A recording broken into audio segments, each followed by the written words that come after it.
各位觀眾，尋找善跡，今日會講一位非常嚴謹修行嘅高僧，佢嘅修行方式令人敬佩，大家都對佢充滿信心同尊敬，係一位真正清淨、值得誠心叩拜嘅高僧。佢就係佛教嘅福田，真正成全佛法。究竟佢嘅故事係點呢？我哋一齊睇落去啦。龍坡浸娜我都見過，但係其實咧去揾佢係唔簡單，佢嘅時間係好唔定。如果你有緣嘅話咧，就有機會見到。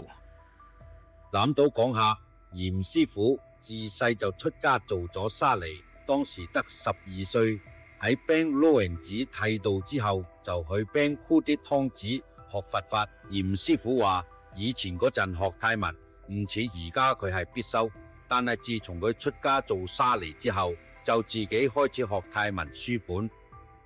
喺 Bang Kudi 湯寺嗰陣，佢仲有學緊緬甸文同高棉文嘅書。出家做咗3位小沙彌之後，佢哋就開始學佛法，對佛陀嘅教誨產生咗非常深厚嘅信仰同敬仰。嚟到呢度，龍波查馬南師傅就決定正式踏上修行之路，並且希望可以嚴格咁學習佛法。師傅曾經行腳去緬甸，沿途都有機會向唔同嘅高僧學習佛法各種知識同埋修行方法。大約1個月之後就返嚟去邦古迪通寺。一直以嚟，師傅都不斷發展緊間寺廟，無論係物質上定係心靈上都一齊提升。無論係咩階層咩人，大家都可以依靠師傅，每一分每一毫，大家一齊做善事嘅功德，佢都珍惜。冇人可以帶走嘅錢，只可以留喺佛教入邊。有錢嘅就冇錢嘅，做善事多定少都唔係問題，冇錢都可以隨喜，功德一樣咁多。佢參與做善事嘅人，其實都係有錢人。有咩錢？就係有福有善德，今世同來世都會做富翁，財富唔會短缺。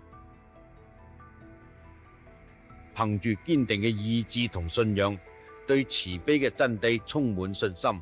跟隨住佛陀嘅教誨行善，因為有心去付出。正如嚟自龍波查嗰啲決心，要將呢間位於巴吞他尼府芒卡迪區芒古迪通村嘅寺廟打造成一個好似菩提樹嘅庇蔭大家嘅地方，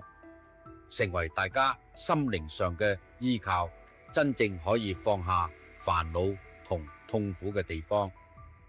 有啲人修行自己，為咗普羅佛教徒帶咗利益，完全唔計較回報，無論係參加法事定係佛教儀式都一樣。而且佢仲強調要教導弟子同信眾根據佛法教義去修身養性，避免做一切惡業，盡量行善積德，令自己心境清淨光明，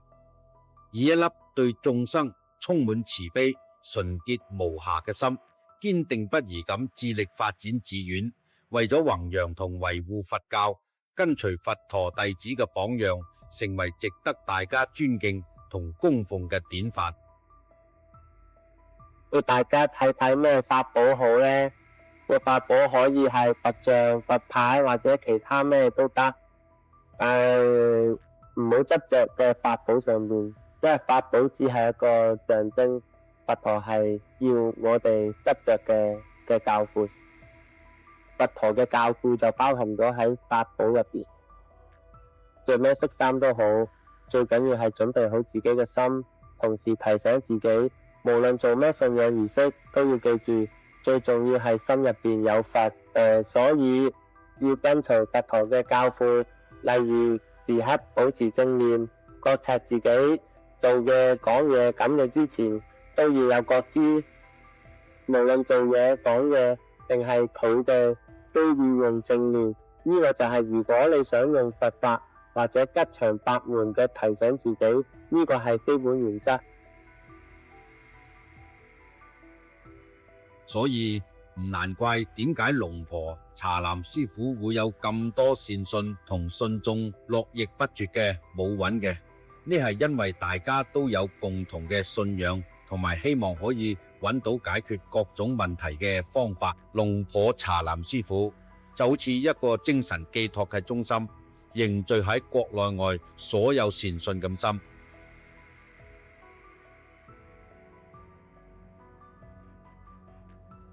而家我哋都想邀請各位收睇打開傳奇紀錄嘅觀眾一齊有機會接受來自慈悲為懷嘅高僧龍婆茶南烏塔馬班約師傅位於巴吞他尼府市區邦卡迪區邦古迪通子嘅寶貴祝福，為大家帶嚟人生嘅吉祥同埋好運。最後想同各位善信講一句，祝願所有收睇打開傳奇紀錄嘅朋友都可以擁有4種圓滿福報、長壽、健康、快樂、智慧同財富。無論你心入邊想實現咩願望，都可以一一如願以償。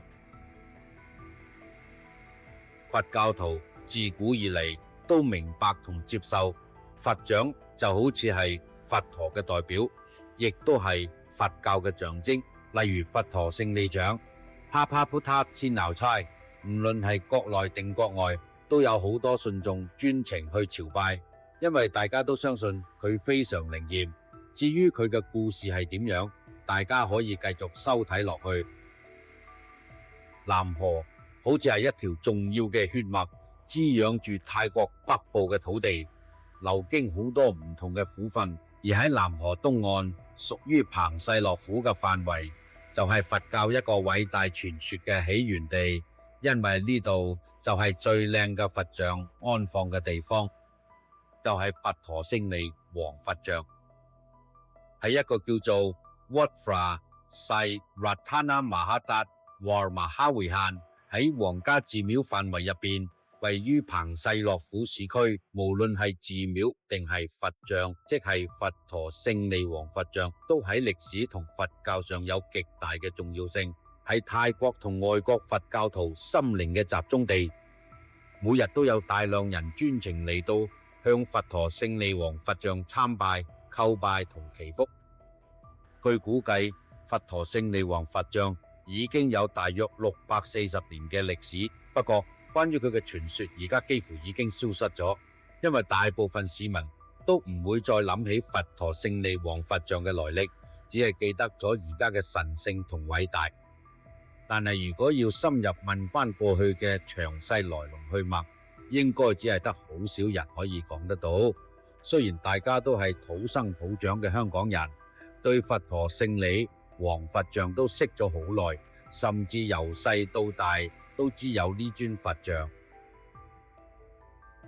佛陀勝利王佛像，佢個佛像特徵好靚，完全展現咗以前工匠嘅佛教藝術上嘅高超手藝。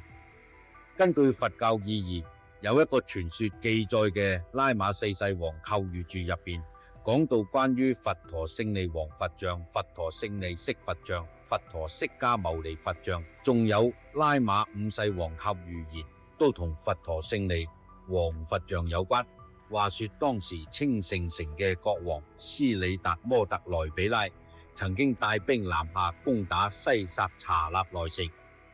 結果呢就同皇后帕通拉查德維結婚。佢係帕蘇查拉查國王嘅公主，仲生嘅2個王子，分別叫做加伊薩拉查同查迪薩昆。至於斯里達摩特萊比拉王，佢有意圖防止嚟自卡拉沃高棉嘅入侵，同時佢都想分權俾2位王子，所以就下令建立咗彭世洛城，亦都希望推廣同維護佛教，為咗增添榮耀同聲譽。如果將來有水災出現，所以佢就興建咗華蓮寺 Wat Phra Sri Ratana Mahadat War Mahavihan 同城市成為一對，諗起咗一個大佛塔，形狀係高約8華，放咗中間，仲喺佛塔4方都建咗佛殿，有2層走廊。佢仲想起3尊佛像作為佛殿入邊嘅主佛。嗰陣時，無論係 Sri Sakanalai、Sukhothai 定係Sawan Khaluk，都係工藝最興盛嘅時期，手工藝人好佢。包括做佛像嘅手藝都被認為係最頂尖嘅地方，所以佢就寫咗封信去 Sri Sakanalai， 請當地嘅工匠喺幫手做佛像。至於 Sri Tem Tripitaka， 王就下令叫 Sawankalok 嘅工匠加埋 Chang Sen 同埋 Harifun 柴嘅工匠一齊合作，大家一齊合作偽造咗3尊大型佛像。3尊佛像嘅外形都好似，不過大細有分別。第一尊命名為佛陀勝利佛，即係 Papa Puttachin 鬧彩，面闊5肘，一掌5寸，高7肘15寸，係降魔之勢。喺準備建造嘅時候 Sri Tem Tripitaka 王呢親自佢哋符合嘅心意嘅佛教藝術風格，唔准仿效 Sri Sakanalai 城嘅佛像。佢仲下令要佛像嘅手指長度一致，其他佛像特徵有啲跟清盛風格，有啲係 Sukhothai， 有啲又混合 Sukhothai 風格，全部都係按咗自己意思去決定。